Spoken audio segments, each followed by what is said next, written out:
Gracias, Señor, aleluya. Te bendecimos, Padre, te damos gracias en esta mañana. Habla a nuestros corazones, Señor, manifiéstate en medio de tu pueblo. Señor, si tú no preparas los corazones, de nada vale la palabra. Tú eres el que hace la obra, Jesús. Ayúdanos en tu nombre. Amén. Perdonen que le predique sentado, pero es que tengo la pierna mala. ¿Me dan permiso? Y si no me dan también, ni modo. Cuando uno ya padece del alma, tiene que estar sentado. Del almanaque de años que tiene uno, ¿verdad? Entonces, vamos a compartir la palabra hoy. Yo les preguntaría algo, y se lo dije ayer a los jóvenes. ¿Ha cambiado el mundo, sí o no? No, el mundo no ha cambiado. Siempre han habido homosexuales, sinvergüenza, ladrones, pícaros, siempre. Injusticia. El mundo no ha cambiado. Lo que hemos cambiado somos nosotros. Yo comentaba ayer con los jóvenes, yo en la primera tanda, cuando yo me convertí, que tenía 20 años, 21 años, en el año 1960, la iglesia que yo iba era muy diferente a la que veo ahora. Es más, si yo me hubiera muerto en esa época y resucito ahora y vengo al culto, me asusto. Cómo la iglesia ha perdido su identidad. Y es que no ha cambiado el mundo, pero nosotros sí hemos cambiado. El tema que tengo para ustedes hoy es el propósito de ser iglesia. ¿Cuál es el propósito de venir los domingos y congregarnos? ¿Cuál es el sentido de ser iglesia? ¿Cuál es la esencia de nuestro cristianismo desde el punto de vista bíblico? Hoy vamos a usar la Biblia. ¿Cuántos trajeron Biblia? No me levante el celular porque se lo quito. ¿Cuántos trajeron Biblia? Ay, medio mundo no trajo Biblia. Trae más Biblia en la primera tanda que en la segunda. Bueno, muchos traen la Biblia en el celular. No estoy en contra de que la tengan en el celular, pero no me gusta que la usen en el culto porque una Biblia en el celular no te permite marcar algunas cosas. Además, ¿quién sabe si en vez de estar usando la Biblia estás mensajeando o leyendo otra cosa? Ahora en las iglesias de algunos países se están poniendo bloqueador de señal en las iglesias para que no estén con los celulares. Y es que en realidad es un problema serio. Pero este libro es la esencia de nuestra fe. Desconectarnos de él es perder el sentido y la esencia de lo que es ser cristiano. Yo voy a hablar, ¿cuál es el propósito de ser una iglesia? ¿Para qué Dios constituyó la iglesia? ¿Para reunirnos los domingos? ¿Para hacer una comida? ¿Para ir de paseo? ¿Para hacer actividades? ¿Para vernos las caras y decirnos hasta luego? ¿Cuál es el sentido de ser iglesia? ¿Tener una religión? Vamos a ver qué nos dice la palabra. Lo primero es, ¿cuál fue el mandato imperativo de Jesús cuando terminó su ministerio y mandó a sus discípulos? ¿Qué instrucciones le dio para que seamos iglesia? Vamos a ir a Mateo capítulo 28, versículos 19 y 20. Este es el mandato imperativo. La palabra imperativo es que no hay otra opción, no hay otra obligación, no hay otra responsabilidad. Dice Mateo 28, 19 y 20. Por tanto, id es un verbo. ¿Sí? ¿Estamos de acuerdo que es un verbo? Id. Y haced es otro verbo muy importante. Haced. La palabra haced es crear, formar, construir algo que no es. Si yo le digo a mi esposa, mi amor, hacedme la comida, hacedme a un hermano, hermano, hacedme un banco, haced esto, haced lo otro. La palabra haced es dar forma a algo que no es. ¿Y qué es lo que tienen que hacer? Discípulos. Id y hacer discípulo. ¿Qué es ser discípulo? Una persona que transmite con su vida lo que su maestro le transmitió a él. Es partir del parámetro bíblico de que Jesús le dijo: ejemplo os he dado para que como yo he hecho, vosotros también hagáis. La palabra cristiano significa seguidor de Cristo. Y Pablo lo interpreta como imitador de Cristo. Id y haced discípulos. Esa es la misión número 1 de la iglesia. Y después dice, bautizándolos en el nombre del Padre, del Hijo y del Espíritu Santo. Y viene la parte más importante. Después que lo hago discípulo, ¿qué tengo que hacer? Enseñarles. La palabra enseñar es formar, dar a conocer, instruir. Que guarden todas las cosas. Esa palabra guardar tiene dos connotaciones. Guardar es meter debajo o guardar es poner por obra. Es tomar algo para vivirlo o tomar algo para tenerlo. Que guarden todas las cosas que yo os he mandado. Ahora quita la palabra mandado. De manera que el discipulado es transmitirle a otro lo que Jesús mandó. Y eso se hace a través de la enseñanza. Entonces los dos objetivos de la iglesia es predicar, ganar discípulos y enseñarles. Punto. ¿Cuál es la prioridad entonces de la iglesia? La prioridad número 1 del método de trabajo es predicar, o sea, evangelizar, ganar gente para Cristo y después discipularlo. Ahora bien, ¿cómo vamos a hacer este trabajo? Trayéndolo a los cultos el domingo. Eso es un disparate. Yo no sé dónde sacan que hay que traer a los pecadores, invitar a la gente al culto para que se conviertan. Este es el error más grande que tiene la iglesia evangélica. ¿Dónde dice la Biblia? Y traer a la gente al culto para que se conviertan. Imagínense, pónganse a pensar en la historia de Felipe y el eunuco. ¿Por qué el Espíritu no le dijo al eunuco que fuera a Samaria para que Felipe le predicara? Sino que Dios movió a Felipe al desierto para hablarle al eunuco.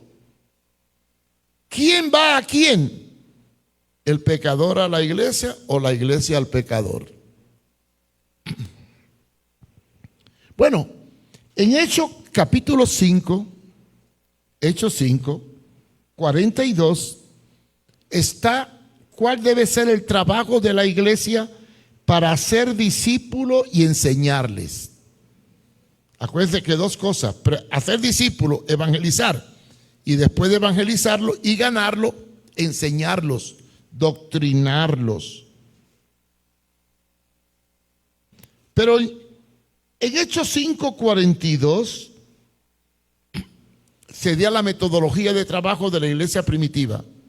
A ver si nosotros hacemos lo mismo. Dice, y todos los días, todos, nos dice, y el domingo, y el miércoles, y el sábado, no. Todos los días, todos. La palabra todos es todo. Todos los días en el templo y por las casas no cesaban de enseñar y predicar. Enseñar y predicar. Aquí hay dos palabras clave: todos los días, enseñar y predicar. Y hay algo que no entendemos en el templo. Iban a la iglesia. No está hablando del templo religioso, está hablando del templo de Salomón.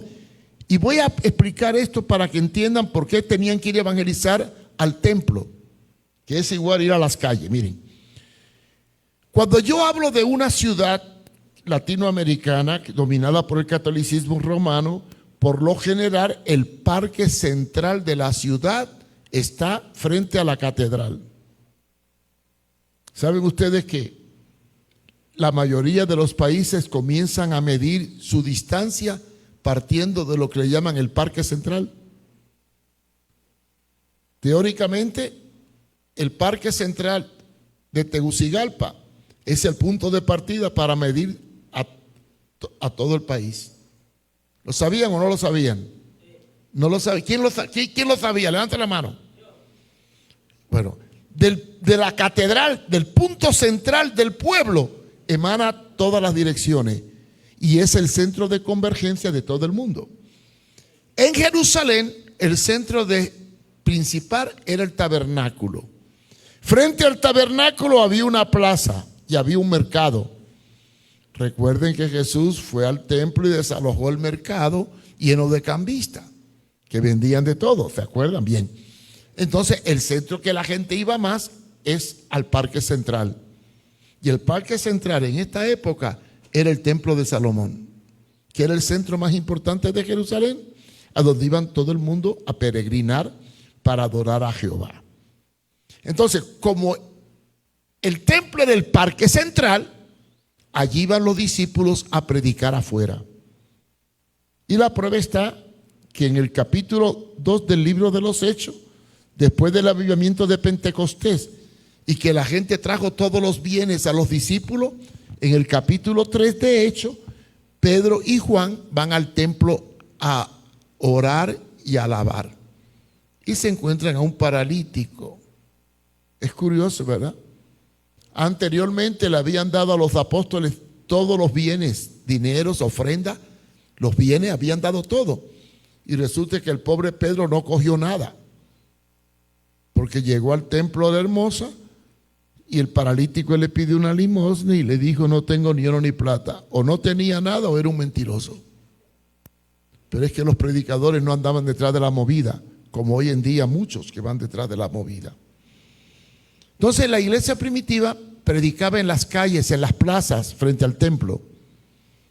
Predicaba por fuera. Y después, ¿qué hacía? Los llevaban a sus casas. Y en las casas, ¿qué hacían? Los enseñaban, los doctrinaban y los bautizaban. En esta época no habían Biblias, ni había folleto, ni había manual de instrucción. La única forma de transmitir la verdad era a través de la vida, del testimonio fehaciente de los que habían vivido con Jesús. Entonces la iglesia primitiva predicaba por fuera, los llevaba a la casa y allí los doctrinaban, los enseñaban. Entonces el centro de operación de la iglesia era en las calles por fuera y en las casas enseñando. Ahora, hay algo que quiero aclarar. Todos los cristianos eran predicadores, porque supuestamente, en teoría, todos ustedes son predicadores. Ah, pero no estudié teología ni fue un instituto bíblico. Es que para predicar no hay que ser teólogo. Para predicar solamente hace falta una cosa: tener una experiencia con Dios que cambie tu vida y le transmita a otro ese cambio que en tu vida ha habido. En la tanda de la mañana le hice una pregunta. Los que estuvieron en la tanda de la mañana se me quedan callados. Yo pregunté que en la Biblia hubieron 2 predicadores que evangelizaron y, por cierto, llevaron el mensaje sin haber estudiado teología. Y por cierto, eran mujeres. Los 2 primeros predicadores de los evangelios fueron 2 mujeres. Una fue la mujer samaritana.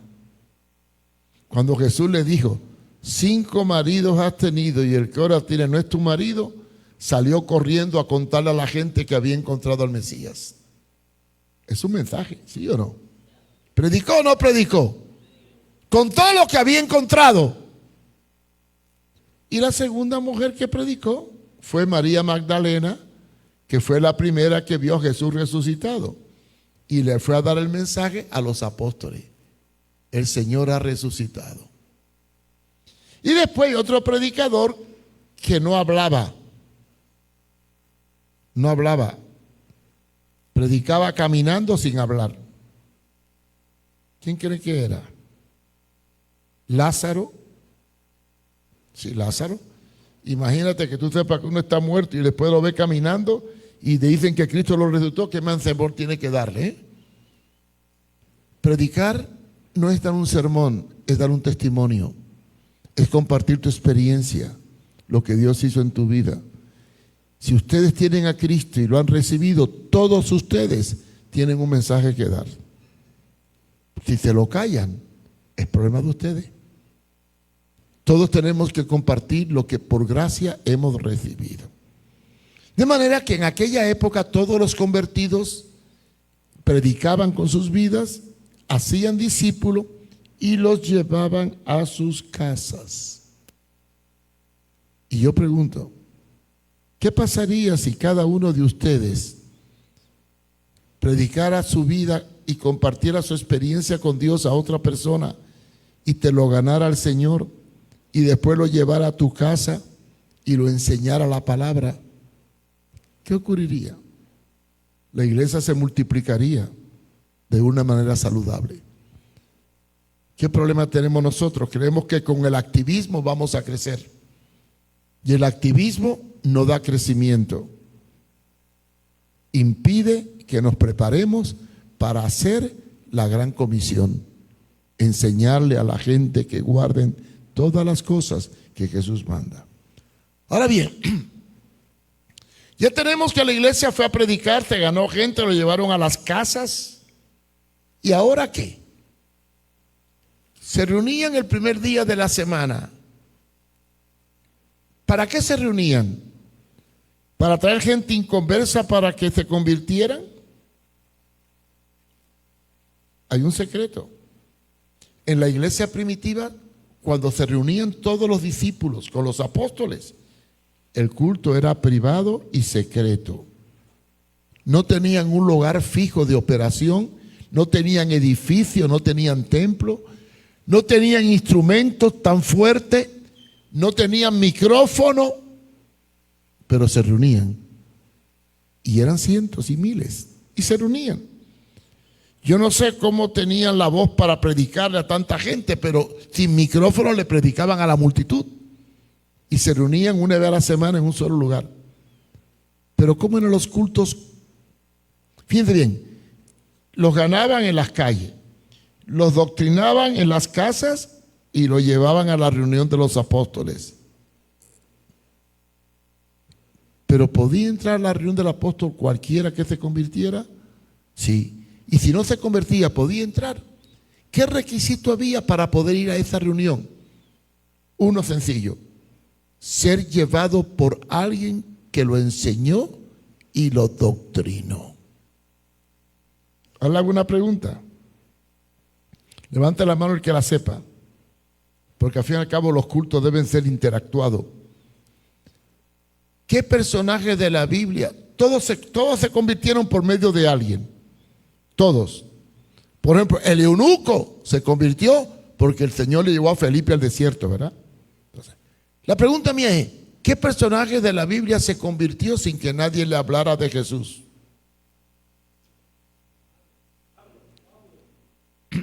Ok. Dice la Biblia que fue un abortivo. ¿Qué significa abortivo? Que nació por casualidad. ¿O no por casualidad? Pablo iba persiguiendo a los cristianos al camino de Damasco y no hubo quien le hablara, sino que el Señor mismo se le apareció. Lo dejó ciego y lo convenció que era el Señor.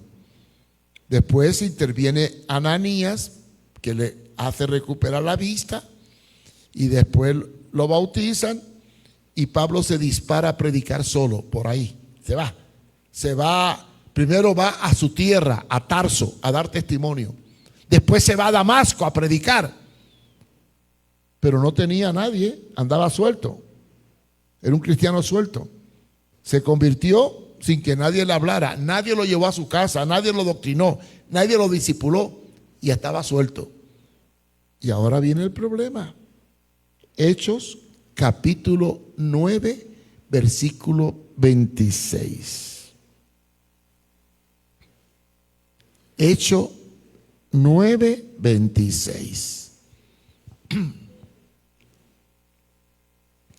Resulta que Pablo llega a Jerusalén y sabe que ahí está una iglesia que se reúne una vez a la semana y trata de reunirse, pero nadie lo acepta, no lo reciben, lo rechazan.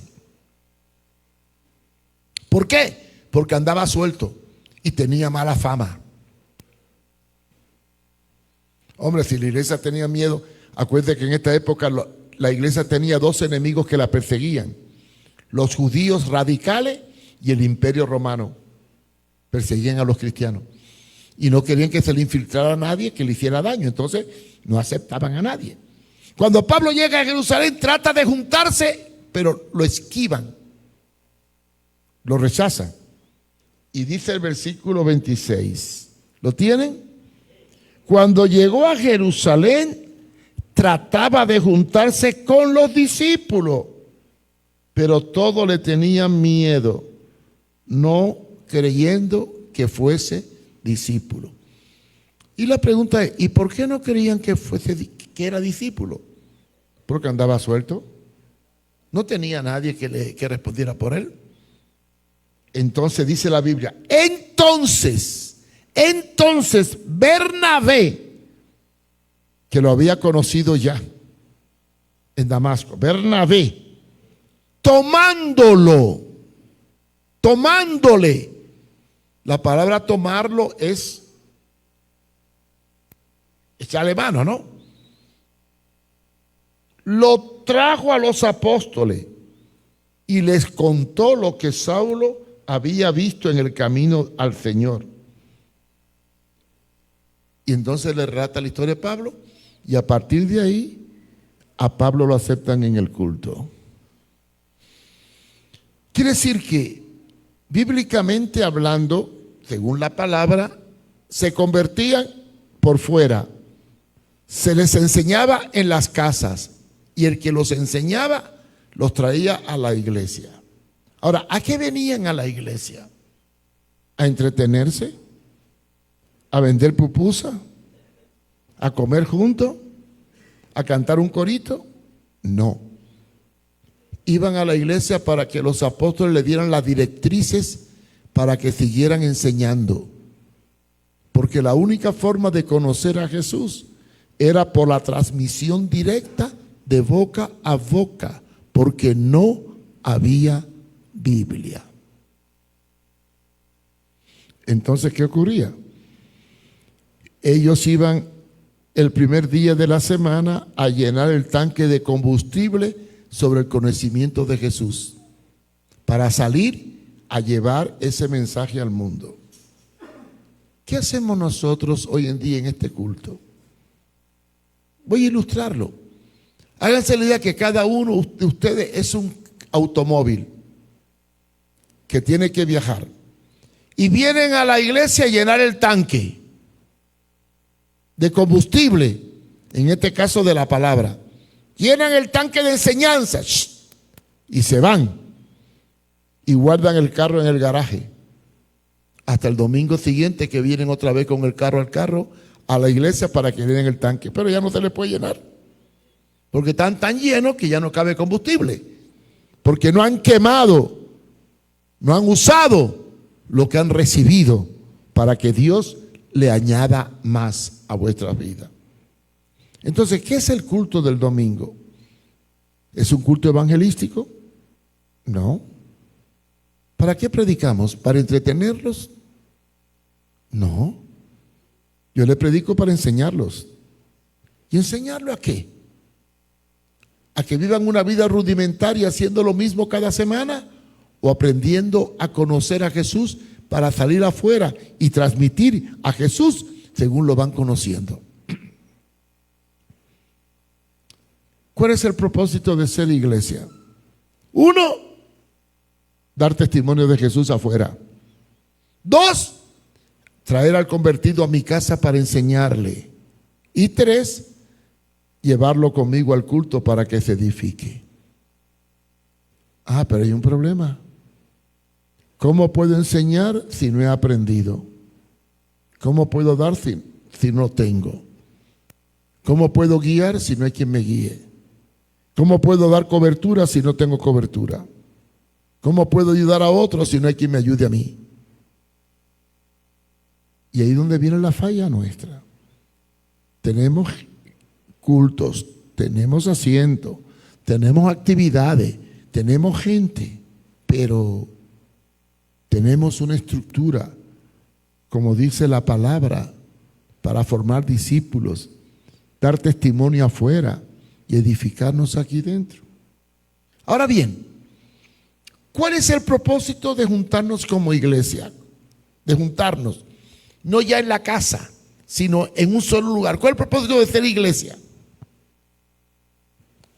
Ayudar al necesitado y llevar a cabo la cristalización del corazón del cristianismo, que se llama el amor. Vamos a Hechos capítulo 2, versículo 44 al 45.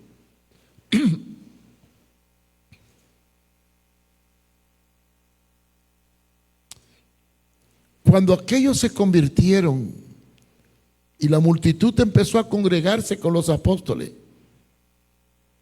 ¿qué hacían en el culto además de recibir la palabra y aprender a conocer al Señor por boca de los que vivieron con Él?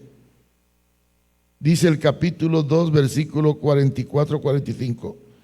Todos los que habían creído estaban juntos y en común tenían todas las cosas y vendían sus propiedades y sus bienes y los repartían a todos según la necesidad de cada uno.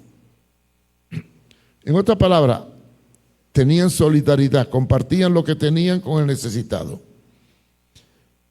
Algunos dicen, es que ellos daban el diezmo. El diezmo no se menciona en el libro de los Hechos. Es bíblico, sí. Lo dio Abraham a Melquisedec y lo estableció Jacob sin que hubiera ley. Pero la iglesia primitiva no daba el diezmo, ¿no? ¿Por qué? Porque lo daba todo. Hombre, ¿cómo le voy a pedir a una persona que me dé un 10% si venía y lo daba todo? ¿Y para qué lo daban? ¿Para que los pastores vivieran bien y tuvieran carros de lujo y fueran millonarios? No. Lo daban para que no hubiese necesidad entre los hermanos. Miren, vamos a otro versículo. Hechos 4:32. Todas las cosas la tenían en común. Y la multitud de los que habían creído eran de un solo corazón y un solo alma. Un solo corazón, un solo alma. Aquí hay una palabra que yo quiero barajear. ¿Cuál es la diferencia entre estar juntos y estar unánime? Definamos. Ustedes todos están juntos. ¿Sí o no? Bueno, si está solo en una silla, no está junto, ¿verdad? Pero el que tiene a alguien al lado está junto. ¿Quién es el que está a tu lado derecho o izquierdo? Es tu prójimo. Tu prójimo es el próximo. Tú estás junto. Y es fácil estar junto. Pero cuando dice de un solo corazón y de una sola alma, está hablando que más que estar juntos, estaban unánimes. Hay diferencia entre juntos y unánime. Junto es cuando tú vas en un autobús, en un taxi, en un cine o en un local y estás junto a alguien. Estar junto no dice nada. Pero estar unánime, de un solo corazón y una sola alma, dice mucho. Dice que hay identidad, relación, comunión, amor fraternal, interés. Qué terrible es ir a una iglesia y tener un hermano al lado y no saber ni cómo se llama y si comió o no comió ese día. Unánime, de un solo corazón y una sola alma. unánimes. Y después dice, y ninguno decía ser suyo propio nada de lo que poseía, sino que tenían todas las cosas en común. Esto no quiere decir que se deshacían de todo, no, sino que compartían lo que tenían. Claro, en aquel entonces no tenían carro, pero si hubiera tenido un carro, hubiéramos hecho lo siguiente: el carro me lo dio el Señor, pero el dueño es Jesucristo. Yo soy su chofer y lo uso para servirle. Eso significa compartir las cosas. Después, en Hecho, un poquito más abajo, 2 versículos abajito del 32, en el 34, dice: así que no había ningún necesitado, porque todos los que poseían heredad o casa lo vendían y traían el precio de lo vendido. Esto refleja un amor tan grande que hacía lo que yo llamo desprendimiento. La gente se desprendía de lo que tenía y no vivía para sí mismo, sino para el Señor. Y vivir para el Señor es vivir para los demás. Era una iglesia solidaria. Por eso el apóstol Pablo en Romano y en Corintio enseña la solidaridad y dice que la abundancia de unos supla la escasez de otros. Era una iglesia en donde no había necesidad. Después hay un capítulo que en otro día que predique lo voy a analizar, que es Tesalonicense. Claro, cuando en la iglesia es solidaria y se ayuda al necesitado, muchos se cuelan de pícaro para que los ayuden sin hacer nada. Y siempre hay pícaro. La política está llena de pícaros porque es la forma de hacerse rico más rápidamente. Hay 3 formas de hacerse rico rápido. Primero, narcotraficante.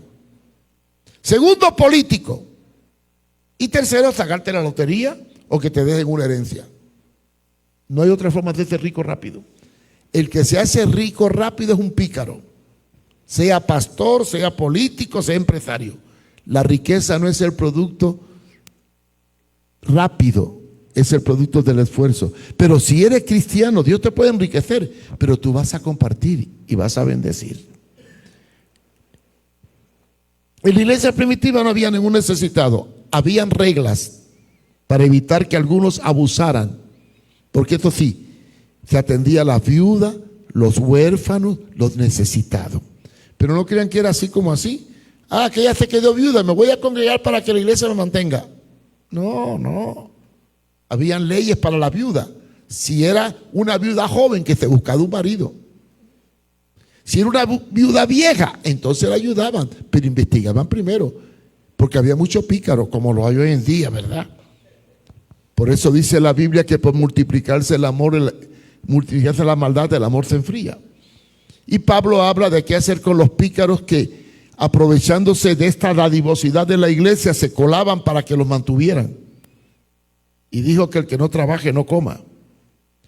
Yo, cuando empecé en brigada, la gente, todo lo que aporta a la iglesia no es para el pastor, es para la obra, es para apoyar el ministerio, la obra.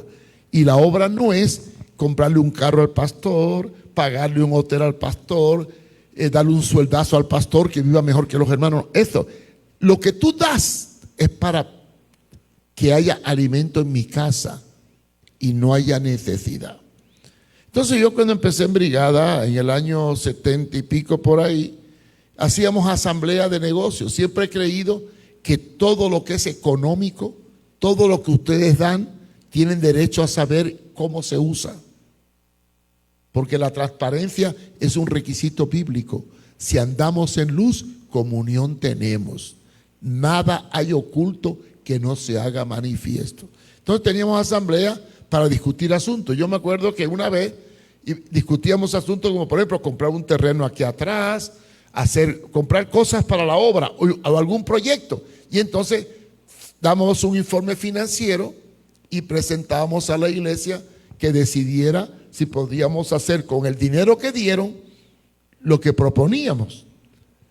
Pero había un problema, y lo hay hoy en día también. siempre los que más hablan son los que menos dan. Y había hermanos que nunca diezmaban ni daban nada, pero a la hora de opinar eran los primeros que opinaban. Entonces yo me enojé un día y dije, voy a poner una política. Le dije a la secretaria, sáqueme una lista de los que diezman y de los que no diezman. Cuando hicimos la asamblea, me paré, hermano, vamos a discutir este presupuesto. Todos los hermanos que dieron tienen derecho a voz y voto. Los que no dieron se me quedan callados. Y si se levanta alguno que no dio, lo voy a mandar a callar. Porque usted no tiene derecho a opinar sobre lo que otro dio. ¿Es lógico o no es lógico? ¿Creen que es correcto o no es correcto? ¿Sería correcto que yo dé 1,000 lempiras para comprar alimento para los niños y venga uno que no dio nada y diga, no, úsenlo mejor para esto otro? ¿Sería correcto eso? Ese es un sinvergüenza. Entonces yo adopté esa política en aquel entonces, bueno, no sé si sigue ahora, pero yo mantengo que la persona que da tiene derecho a saber lo que se hace. Y hay que respetar lo que se da y para qué se da y por qué se da. Entonces, en la iglesia se ayudaba a todos los necesitados. No tenía que hacer venta de comida ni actividades para ayudar a nadie, no. Ellos repartían según la necesidad de cada cual.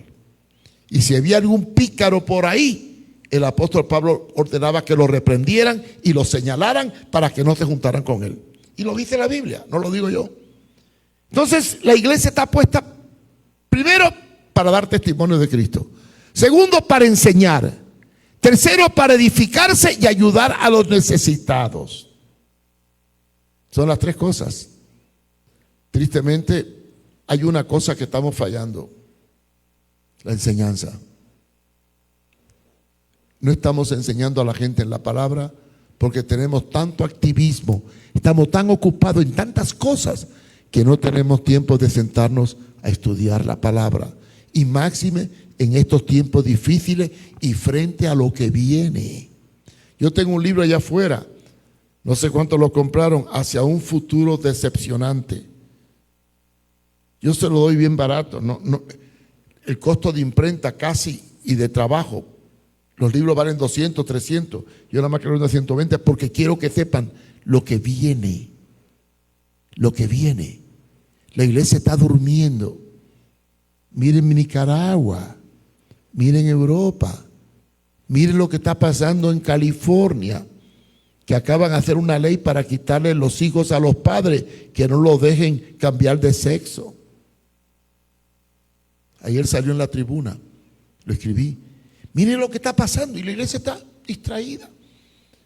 Y con actividades en vez de estarla preparando para enfrentar lo que viene. Lo que viene es mundial. Pero nadie se da cuenta, porque mi pueblo perece por falta de conocimiento.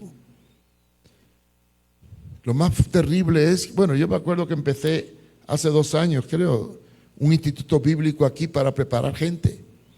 Empecé muy bien, 16 personas. Cuando llevábamos 3 meses, quedaban 4 o 5 personas.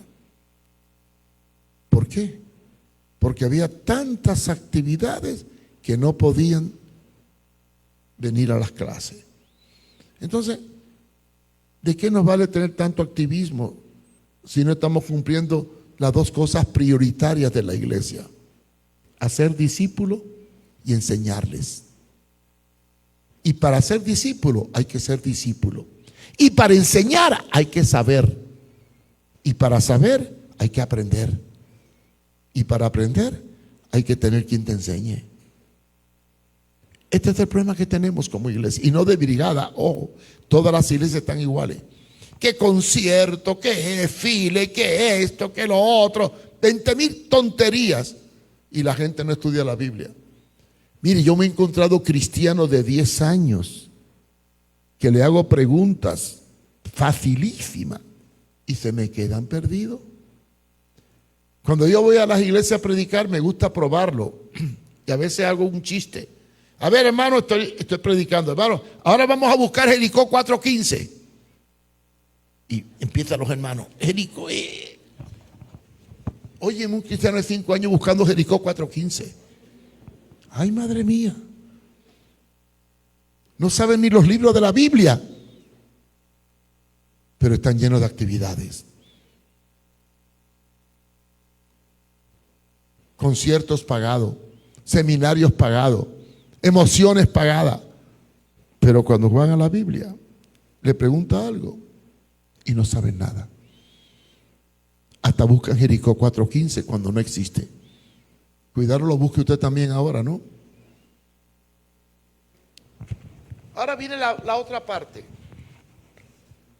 ¿Qué ocurrió cuando la iglesia era solidaria y empezó a ayudar a los necesitados? Porque la visión de la iglesia es predicar y proclamar con hechos el mensaje que predica. La labor social de la iglesia no es para competir con el Estado, es para llenar los vacíos que hay en la sociedad. Predicamos con hechos, no con palabras. Entonces el origen de la ayuda y del trabajo en la iglesia para remediar necesidades creó un conflicto. Vamos a Hechos, capítulo 6. Hechos 6. ¿Cuál era el conflicto? ¿Cuál era el conflicto? Sencillo. Que como se repartían ayuda a los necesitados, había viudas, huérfanos, enfermos, gente pobre y humilde que estaba en crisis. Y habían dos tipos de creyentes: los gentiles de origen hebreo, los gentiles de origen griego, y los hebreos que eran judíos. Y a la hora de dar ayuda, algunos querían más que otros. Y entonces vino murmuración. Eso ocurre. ¿Sabe que una de las formas de hacer política es crear pobre? Cuanto más pobre creamos, mejor nos va. Entonces repartimos cesta de comida. Y gente muy pícara que van, cogen la cesta de comida y después vuelven a hacer fila otra vez y vuelven a entrar. Y si es amigo del político o de la persona, le dan ración doble. Eso siempre ha ocurrido. Y aún ocurre también en la iglesia. Y allí ocurrió también lo mismo. A lo mejor favorecían a un judío más que a un griego. Por error o por omisión o por descaro. Y entonces empezó a aparecer murmuración. Versículo 1 de Hechos 6. En aquellos días, como creciera el número de los discípulos, hubo murmuración de los griegos contra los hebreos. En otra palabra, de los gentiles contra los judíos. ¿Y por qué murmuraron? Porque las viudas decían que eran desatendidas y se ayudaban más a los judíos. Entonces hubo pleito por la ayuda. Qué tremendo cuando tú tienes que ayudar a alguien. La avaricia a veces, ¿a qué lo ayudaron más que a mí? Y empieza la murmuración. Siempre ha habido murmuración. El peligro número 1 de la iglesia es la murmuración. Fue el problema que tuvo el pobre Moisés en el desierto. Murmuraban por todo. Entonces los apóstoles se encontraron con un problema. Ellos tenían que distribuir las ayudas según la necesidad. Era tan grande el grupo que ya no podían controlar la situación y estaban siendo desacreditados. Entonces decidieron convocar a todos los discípulos para resolver el problema. Y dijo, bueno, ¿ustedes creen correcto que nosotros estemos aquí distribuyendo ayuda y ustedes nos critican y hasta dañan nuestro testimonio?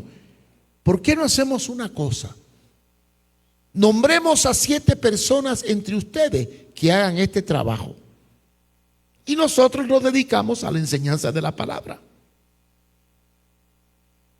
Pero pongamos 3 condiciones para nombrarlos. 1, que sean llenos del Espíritu, que tengan el poder del Espíritu. 2, que tengan buen testimonio, que no sean pícaros. Y 3, que tengan sabiduría. Claro, la sabiduría es importante. Si yo voy a elegir un diácono para que haga comida y no sabe cocinar, pobrecitos los que coman. Y si voy a poner un administrador que lleve la cuenta y no sabe contar, olvídate tú. Ese término sabiduría es que estuviera capacitado para aquella responsabilidad que iba a realizar a la hora de servir las mesas. Dice la Biblia, entonces, escoged vosotros a 7 hombres que sirvan las mesas, para nosotros dedicarnos a predicar la palabra. Entonces eligieron a 7 diáconos. Pero fíjense bien, los diáconos administraban todo lo material de la iglesia. Los apóstoles se lavaron las manos, ni tocaban el dinero, ni la comida, ni los bienes. Ellos le pasaron la pelota a los diáconos para que distribuyeran eso y poderse dedicar a enseñar. El hecho de que fueran diáconos no les privó de seguir predicando, ni de seguir haciendo discípulos. Porque entre los 7 diáconos hubieron 2 que se convirtieron en evangelistas. ¿Sabe quiénes fueron? ¿Quiénes? Felipe y Esteban. Esteban, que murió apedreado por predicar. Y Felipe, que después el Señor lo llevó a Samaria para el avivamiento de la iglesia allá. Y por último, lo llevó al desierto. Eso me gusta mucho, Felipe, porque fíjense, el evangelismo de Dios es diferente al evangelismo de ustedes. ¿En qué se diferencia el evangelismo de Dios al de ustedes? Que ustedes traen el pecador a la iglesia y el de Felipe, Dios lo lleva al pecador. ¿Por qué Felipe no invitó al eunuco que fuera a Samaria para el avivamiento? ¿Y por qué no le habló al eunuco etíope para que fuera a Samaria? No fue Dios el que le habló a Felipe para que fuera a buscar al eunuco. Dios nos habla a nosotros para ir a buscar a los pecadores. No para que los traigamos a la iglesia, sino para que los traigamos al Señor. Y después que lo llevemos al Señor, los eduquemos en la casa y después los traigamos a la iglesia. Esa es la política bíblica. Entonces nacieron los diáconos, los que sirven las mesas. Esta enseñanza revela que el propósito de ser iglesia está en 3 principios. 1, dar testimonio de Jesús. Se murió. 1, se murió. Bueno, no importa. 1, dar testimonio de Jesús. Ganar gente. 2, doctrinarlos en la casa. Y 3, juntarnos para compartir y ayudar a necesitar. 1, 2, 1, 2. Pregunto, como iglesia, ¿estamos siguiendo este modelo bíblico? ¿Es este modelo bíblico la esencia de ser iglesia? ¿Es este modelo bíblico el que las iglesias evangélicas están implementando en Honduras? ¿O estamos llenos de muchas cosas que ocupan nuestro tiempo de predicar, hacer discípulos y aprender la palabra? Yo estoy seguro que si hiciera una actividad con comida, se llena. Yo estoy seguro que si organiza un paseo para ir a evangelizar, para ir a llevarle comida a los niños, se llena. Pero yo estoy seguro que si yo convoco a la gente para estudiar la Biblia durante un mes, 3 días a la semana, se queda el remanente. ¿Qué es lo más importante en estos momentos? No es problema de que estemos contra hacer actividades, no. Es que la prioridad número 1 de cada uno de ustedes es dar testimonio de Jesús a los que están cerca, llevarlo a tu casa para enseñarlo y prepararte para enseñar. Si no nos preparamos en el conocimiento de las Escrituras, para enfrentar lo que viene, prepárense. Solo quedará de iglesia un edificio vacío y un remanente pequeño. Me preocupa mucho la situación del mundo, la situación de Honduras, pero más me preocupa de todo la situación de la iglesia. ¿Estará la iglesia consciente de funcionar como dice la palabra de Dios? Si cada uno de ustedes le da testimonio a una persona, van a haber grandes cambios.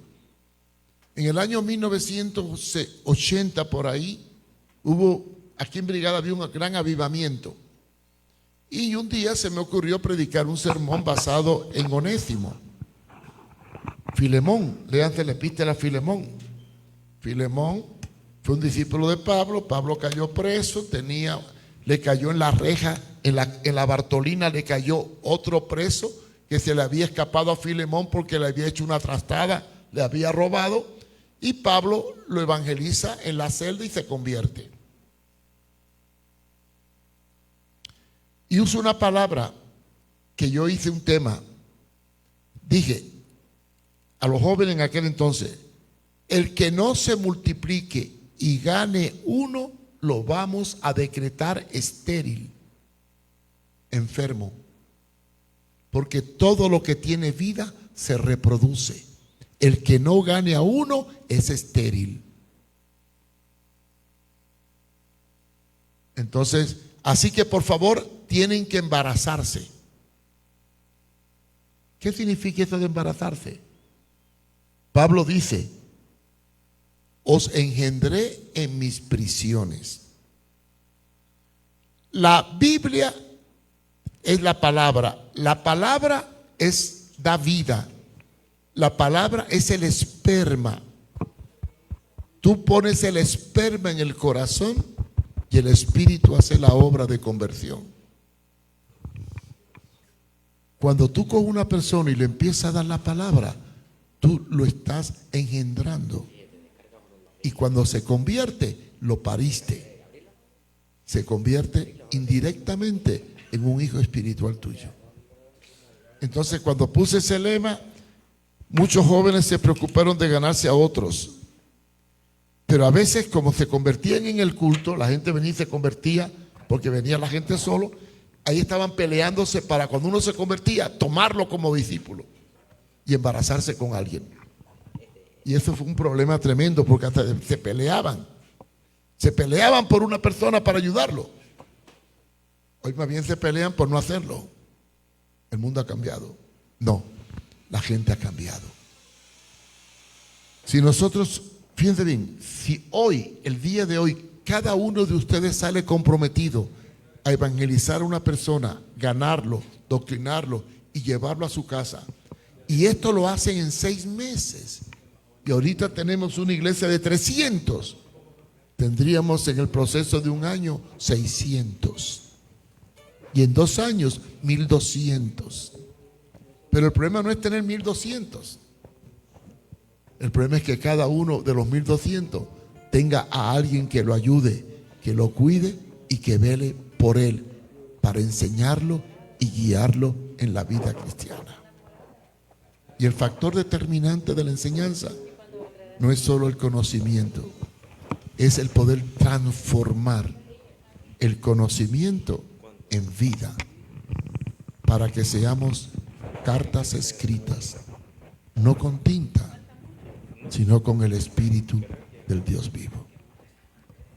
Mi petición, yo sé que no lo voy a ver, me voy a morir antes, pero mi petición sería que la iglesia piense más en prepararse para multiplicarse que en otras muchas cosas que nos absorben el tiempo y no nos permiten el conocimiento de las Sagradas Escrituras. Este es mi llamado. Yo quiero que nos pongamos de pie y hagamos una oración.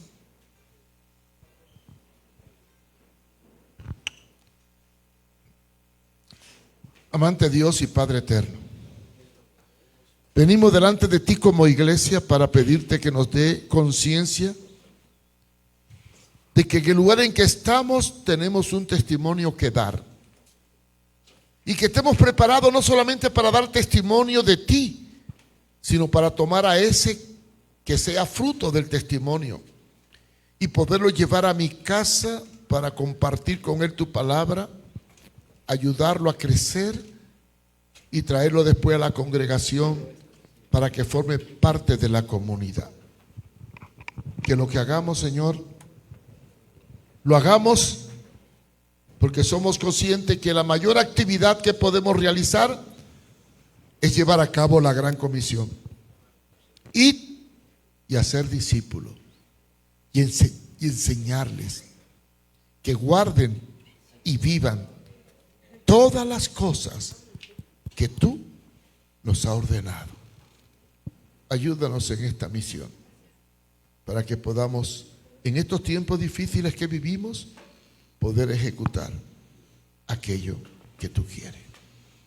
Te lo pedimos en el nombre de Jesús, tu Hijo amado. Amén.